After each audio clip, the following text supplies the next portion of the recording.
So welcome to this video on making some stylized hair in Blender. This is really great for all sorts of characters where you don't want to have an actual groom and you want this sort of cartoony looking hair. It's done procedurally using Blender's geometry nodes, so we can go back and tweak any of these shapes. They're just essentially curves. So as a demo, I just used this base head from Sketchfab that I downloaded, and I'm just going to use this as a demo to dress the hair onto. So to start with, I'm going to add in a Bezier curve here, and this is going to be the shape of our hair, and this really depends on the sort of style you want to go for here, but I'm just going to do something simple like this for now. I'm going to open up a Geometry Nodes editor, and now essentially what I want to do is give this curve a profile, some thickness. So I'm going to add a new system to this, and I'm going to call this hair generator. We get our curve in the input here, and we want to convert it to a mesh. And now you see we have this input for a profile curve.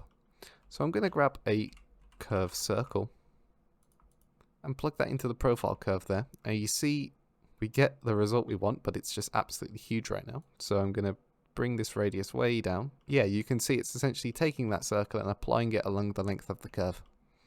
I don't want to use a circle for this. I actually want to make a custom curve that has a bit more of a shape to it. So it's not just a perfect tube. So I'm going to come into the curve menu, add a curve circle, and now we have a essentially what we had earlier, but I'm going to subdivide this, and I'm going to bring in a couple of these points, maybe just give it a little bit of a more of a starry shape.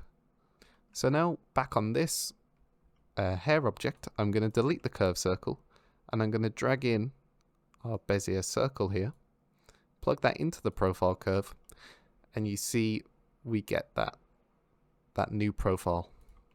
So I'm going to add a transform geometry and then a value node to control the scale of this. Now the first problem you'll notice, aside from no tapering, is that we get these very visible facets along the model.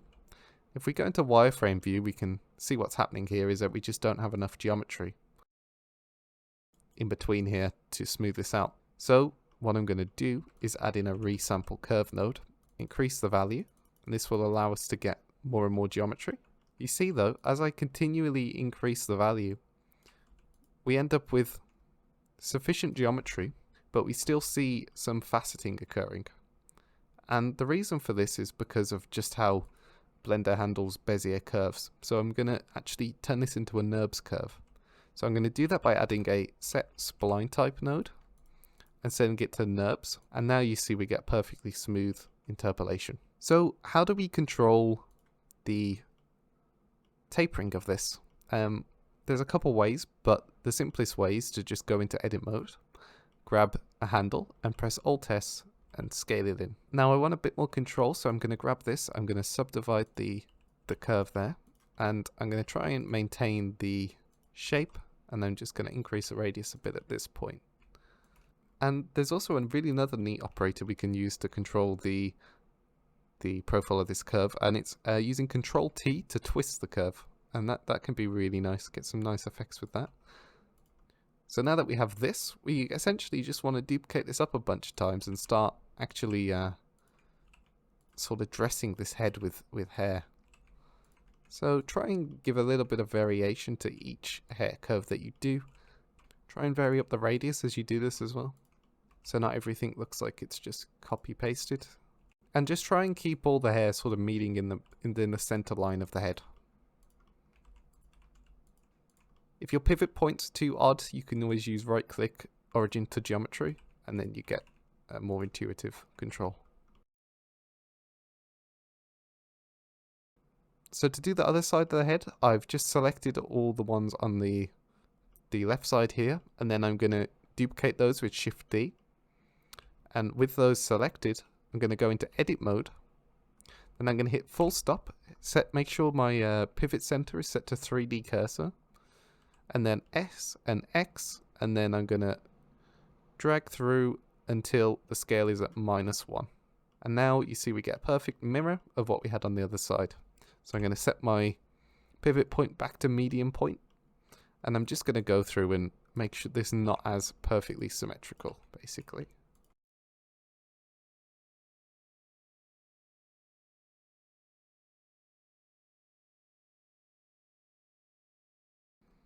So after a bit of playing, I ended up with something like this. But you know, you just style the hair however you like it. So there's a couple things that we can do, given that this whole system is just essentially this node group. We can tweak any of this after the fact, like for example the scale here. We don't want to do that, but we could. And another thing that we could do is play with the radius a little bit. So we can also change the radius inside geometry nodes with the set curve radius node. And I'm just going to add that before we, after the resample, but before we mesh it. And then if I add in a radius input, because right now this essentially has ignored all the work we've done using Alt-S for the radius, we can plug that back in here, and you see we get what we had before. But now we can add in a color ramp in between here, and we can sort of play with the length of it and that kind of thing, the fall off that we want, all of that stuff. I have been scaling this a fair bit, so I'm just going to grab all my hair curves and make sure that the scale's applied.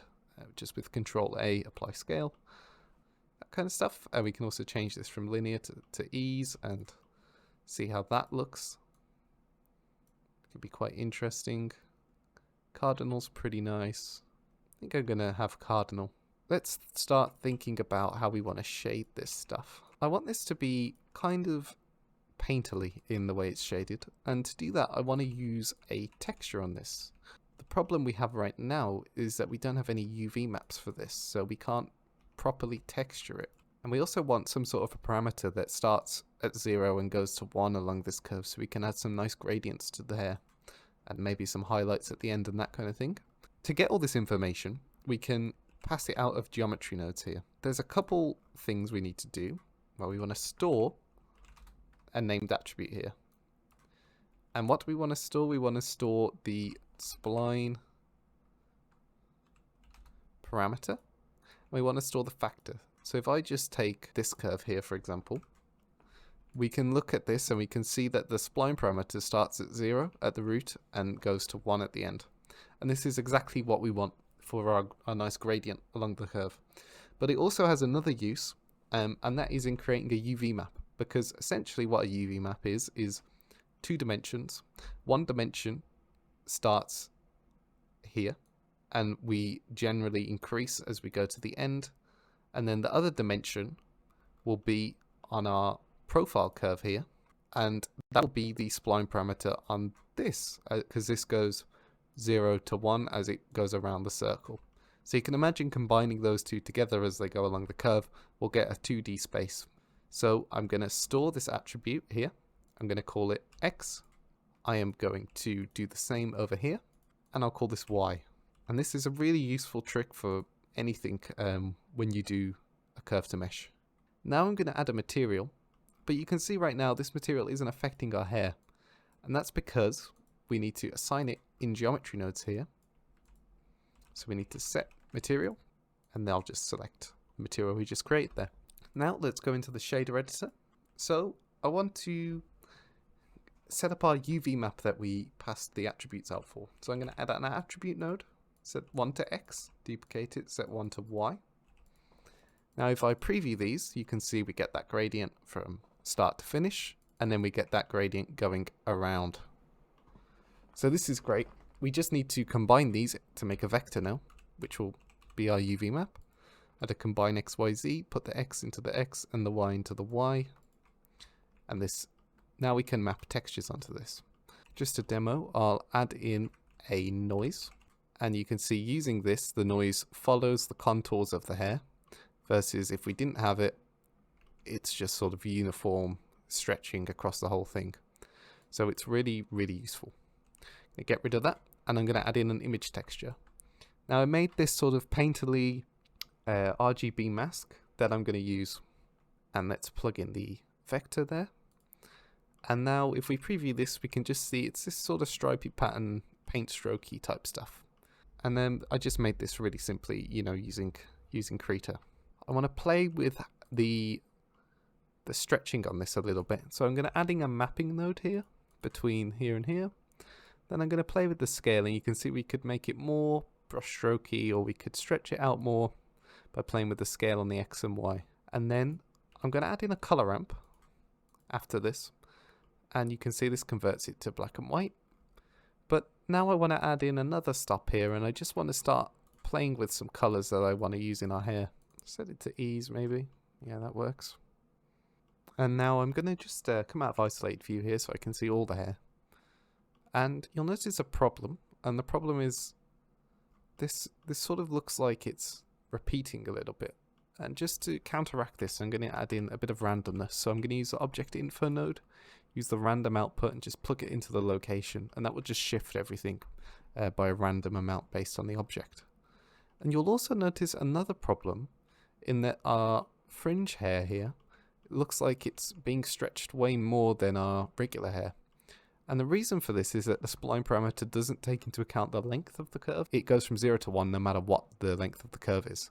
So I'm going to go back into geometry nodes here, and I'm going to switch our x coordinate from factor to length. And you see we should get a much more uniform look across everything. And then if you're having trouble also selecting the material, one way is to just make sure it's on one of the hair curves that you know, or you could add in a separate object and apply the material to it that you can just always click on. Now let's check out this. And let's play with the scale again. And we should get something a bit more consistent across everything now. Now, this isn't the only mask I want to use for the color of this hair. I want to use that gradient we were talking about. So I'm going to grab the X value, but now because we've swapped it to length, it won't always be white at the tips now. It may go above 1 and that kind of thing. That's not what we want for this particular attribute. So I'm going to go back into GeoNodes. I'm going to store another attribute. I'm going to call it gradient. And then for that, I'm going to use the factor.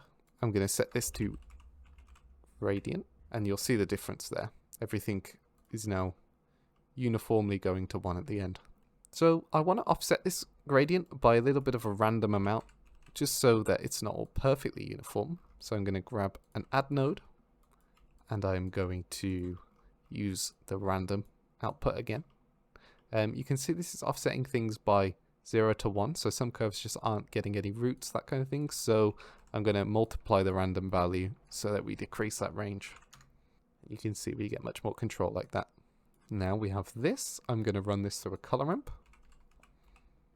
And I'm going to pick out some colors that are a little less crazy. And I'll make sure to set this to ease too.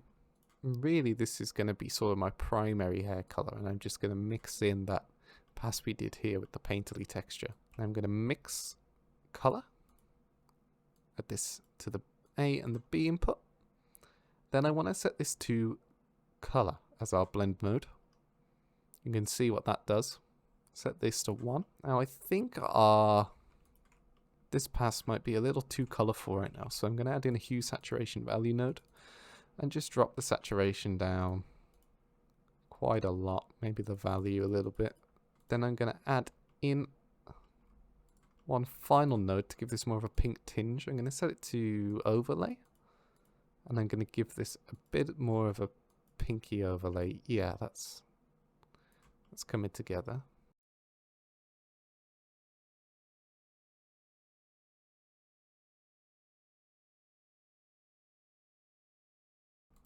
So depending on the actual style you want to go for in terms of rendering this, you could just render the hair as it is now as this just basic color pass. And that might work for some styles, but I think I want to see at least if we can try and make this a bit more 3D. So I'm going to plug this into the base color of our principled and just have a look at that shader. You can see we get a very generic material at the minute.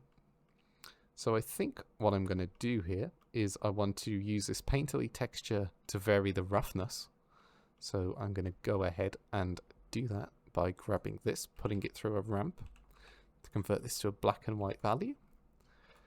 Plug this into the roughness, and then you can see right now it's making it really shiny where this is black. So I want to basically decrease the range here. So I'm going to bring this up to 0.5, bring this white in a little bit, and then set this white to be maybe 0.8, set this 0.5 a little touch higher, 0.6. We just get slight variation in the roughness now. And another thing that's really going to add a lot to this is adding a little bit of subsurface. So I'm going to leave the settings practically as they are, set this up to 0.4. And then I'm going to increase the scale from 0.05 meters to 0.5 meters. And then if I go into cycles view and you turn off scene world and scene lights, just to get a good preview here, we notice that we're missing some hair at the back. I can go behind here where the light sort of scatters through, and you can see around the edge we're getting a little bit of subsurface. So I'm going to go ahead and increase this a little bit, and I'm going to set the radius to all be 1 because I want it to be colorless. I don't want to have that red tinge we were getting. Turn up the scale a touch. Then another thing that's quite nice to play with is adding a little bit of sheen to this. And this is a bit of a cheat really. This is like you mainly use for fabrics, but it sort of gives it, if I turn this all the way up to 1, you can see it gives it a bit of an outline. And I'm going to turn the roughness down a little bit on the sheen, and I'm going to give it a really deep pink tinge. Just play with your parameters here. Do you get something you like? Maybe I'll turn that up a little bit. Turn the weight down. So yeah, I mean that's pretty much it in terms of the this hair system in Blender. You can use this for all sorts of things. You can obviously tweak your styles and shapes and colors to create a wide variety of different hairstyles. But yeah, the only thing left to do is now to render this out. And one more thing to note that you might want to do is you might want to, when you render, turn on some extra passes here, such as maybe your diffuse color. And then that way when you render in the compositor, you'll be able to bring in your diffuse color and maybe layer it back over the top of your hair. And that way you can maybe get more of a stylized or flat look to it while maintaining some of the 3D elements that we did.